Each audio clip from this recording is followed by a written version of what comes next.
Hey there, lucrative family. It is so good to see you guys. So today on Q&A day, I have actually a recording from one of my one-on-one sessions.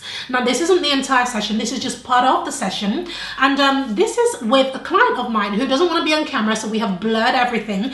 But she asked some of the best questions that I receive in my one-on-ones with my mastermind, those inside of my inner circle.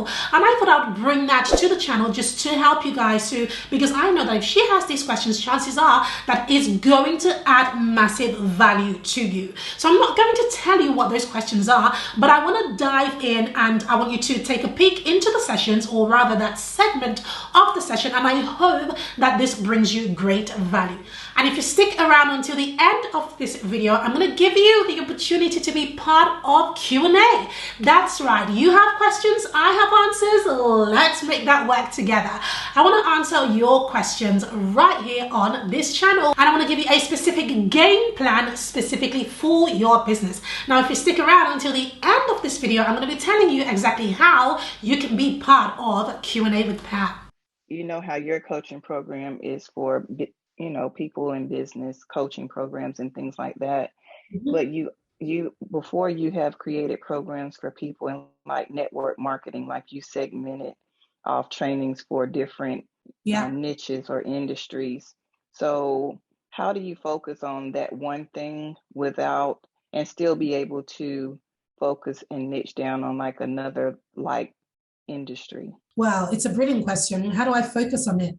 Number one, I didn't do any of them at the same time. I didn't do more than one at the same time. I only ever work on one thing at a time. I've made a new rule for myself, Tina, that if I'm going to branch out to another niche, I will branch out in partnership with somebody else. Okay, gotcha. So that they can look after that 100%, and then I will bring the marketing component. Mm-hmm. So, for example, I'm really excited about a new niche that I'm really interested in. It's for married couples. Mm-hmm. Right? I love it. I have the ideas, but I don't have the time. So for that, I'm going to partner with somebody else. Right? And we're just going to do it 50-50, and I will do the marketing and they will do the other stuff in terms of the actual fulfillment. So do you get the point that I'm trying to make? Mm-hmm. Right? Number one, you do one thing at a time. Right. Number two, when you branch out to something else, you try to branch out with somebody else. Huge for me because, for a long time, I've had this struggle. Like, do I talk with two people at childcare? Do I talk to, mommies and things like that? And I was just like, there's a way that I can do it, but I know I can't do it all at one time. No, exactly. Okay. Mm-hmm. So how you do it is you do the one that is going to bring you the success quickest first, not the one you like.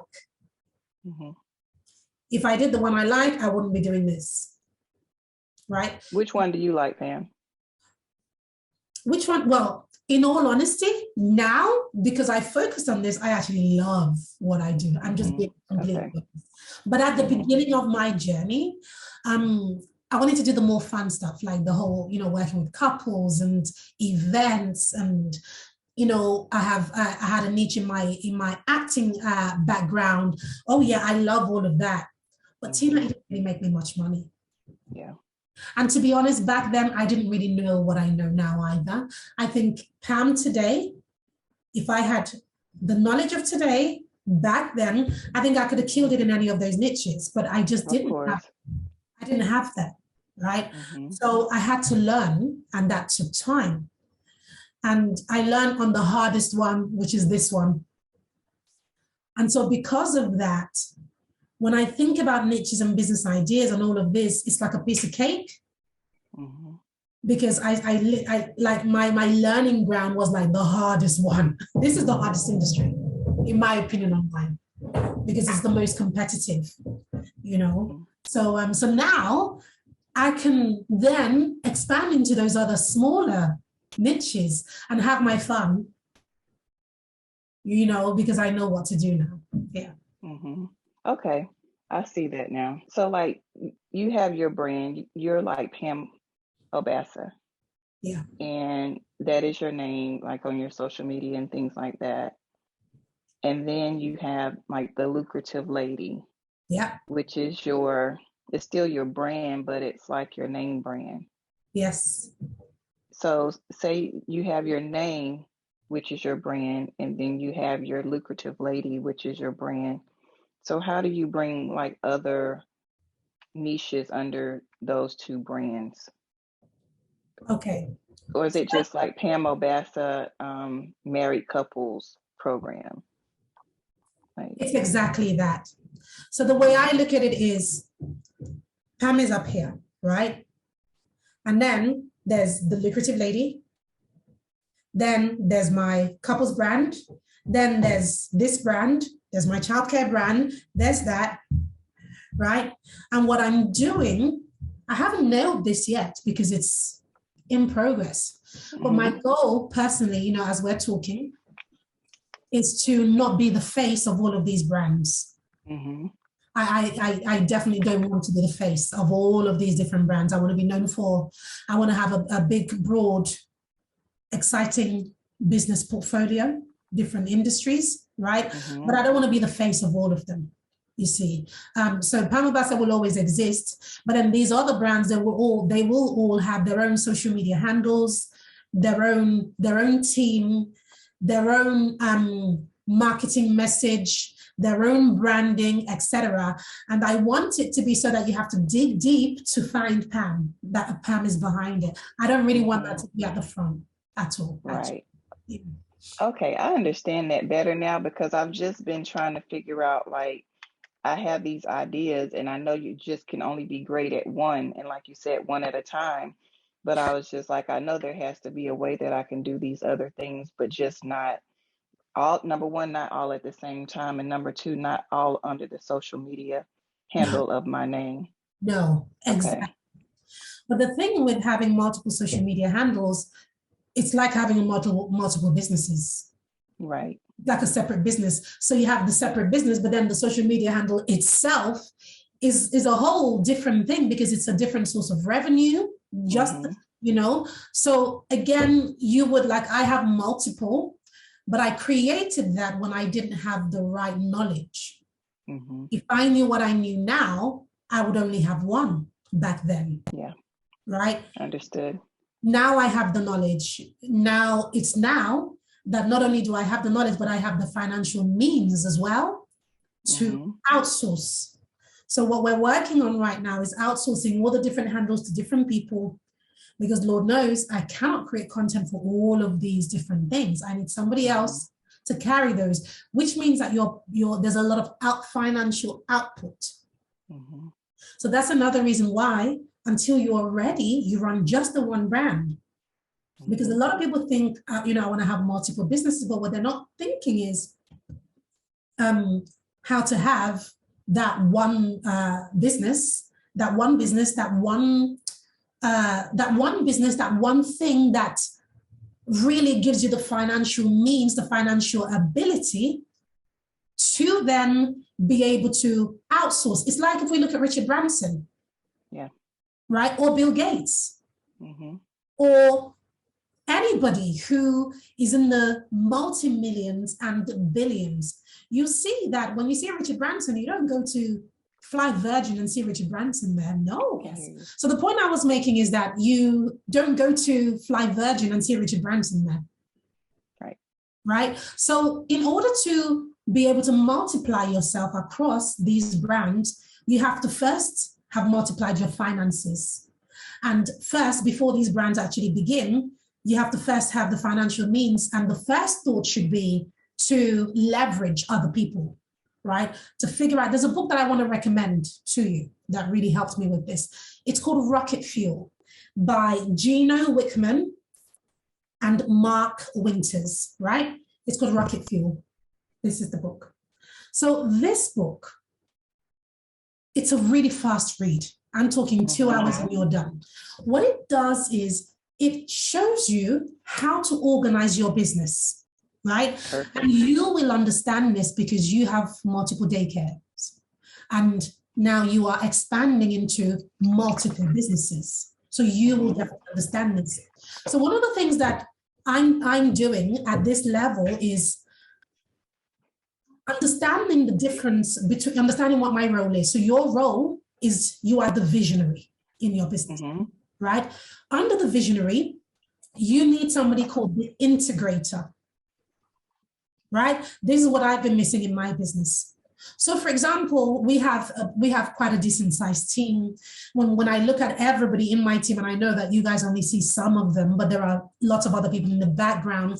I don't know, maybe we have 10 people in the team, half of which nobody ever even sees, at least maybe 12. I don't even know. The biggest problem is that all of them answer to me, report to me, communicate with me, all of that. So what problem do you think that creates for me? You have to always be there. Like, you have to handle everything. You can't delegate it. Yes, you can't switch off. Right. Right. So that's why you need the middle person. So you are the visionary. Your team is here, right? Then you need this person in the middle who is the integrator, who everybody answers to. And then you only communicate with the integrator. Now, you can communicate with members of your team, of course. So in my business, we have them in different departments. We have the social media team, we have the sales team, we have the enrollment team, we have the finance team. Like, they're all in different teams. But the problem is that when they all answer to you, you find that you have very little time to do anything. You're spending the majority of your time that you should have, because you invested in a team, you're actually spending it in reviewing stuff, answering questions, delegating, saying, no, don't do it that way, do it this way. All of that takes time. So the time that you brought back, you're actually spending it doing other things that you didn't plan. So what is the point that I'm making? The point that I'm making is that when people want to create these new businesses, they're not thinking of that. Right? They're not thinking of the structure. So that's how, if you're going to branch out in another niche, I want you to begin knowing this knowledge and begin by, okay, so how is this new niche going to be structured? Right? Who is going to be the visionary? Am I going to be the visionary? Okay, I can be the visionary for several niches. That's fine. But if I'm going to be the visionary for more than one business, I definitely need an integrator. And if I have an integrator, I definitely need a team under the integrator, so that your job at the top is to look into niche 1 and niche 2 and niche 3 and have team meetings at the top level with your integrators. Then your integrators go out and make sure the team are working. So that's when you can have multiple social media handles and things are still growing and moving and nobody knows or sees Tina behind it. Right? Or you can have several income streams from all of these businesses, but nobody needs to see Tina behind it, because Tina's the visionary and she has put the right people in the right position. That's the difference as well. Not just the right people, but in the right position. And so because of this, that's where the growth comes. Now, the reason why a lot of people fail, and certainly I failed, because I didn't know this. I thought it was as easy as going, oh, I'm going to work with entrepreneurs. I'm going to work with moms. Plus, I have the daycare niche. Plus, we have the actual physical nurseries. Plus, I have a couple of e-commerce brands. Plus, my coaching business for couples. Do you see what I'm trying to say? We think head level. We're just like, I want this, and it's shiny object. It's not going to help anybody. Right. So I'm telling you what I have had to do. You build from the ground up and you build properly, one at a time. That makes sense. Yeah.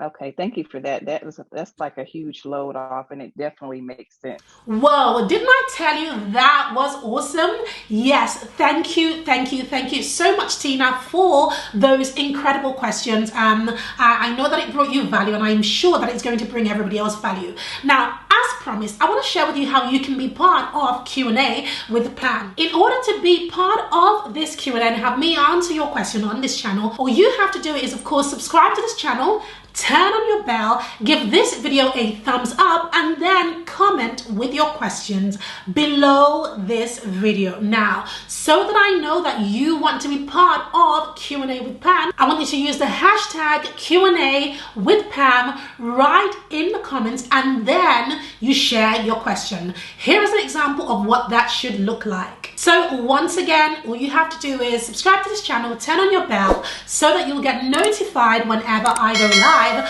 Give this video a thumbs up, and then of course comment below with your question, starting with hashtag Q&A with Pam. That way my team know that this is specifically for the Q&A segment, and we can of course answer your question, because I would really love to. In the meantime, before you jump off, don't forget to check out the playlist for all of the Q&As with me. I promise you that because these questions are so real, they're going to bring you massive value.